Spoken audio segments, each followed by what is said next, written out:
Guys এখানে দেখতেই পাচ্ছ আমরা এক গিল্ডের প্লেয়ার যখন খেলতে হচ্ছি আমরা আমাদের গিল্ডের প্লেয়ার নিয়ে যখন সিএস খেলতে বসি তখন বিপরীত টিমে বিপরীত পক্ষ পড়ে যায় এক গিল্ডের একটা প্লেয়ার। তো আমরা এখানে কি করি, আমরা ওয়াল মেরে ফার্স্ট রাউন্ড ওদেরকে দিয়ে দিই, আমরা জোনে মরে গিয়ে ওদেরকে রাউন্ডটা দিয়ে দিই।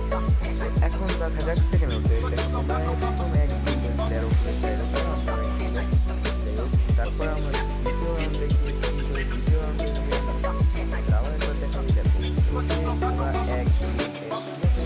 তো আমরা এখন কি করবো, আমরা গিয়ে ওদের প্রতিশোধ নেবো, ঠিক আছে, ওদের কিছু মারবো, টিম আপ করবো। যাই হোক এভাবে যদি আমরা পরেরটা রাউন্ড জুনে যেয়ে মরি তাহলে তো আমাদের স্কোর মাইনাস হয়ে যাবে। তাই জন্য আমরা কি করব, এই রাউন্ডটা আমাদের যে করেই হোক এই রাউন্ডটা আমাদের নিতেই হবে।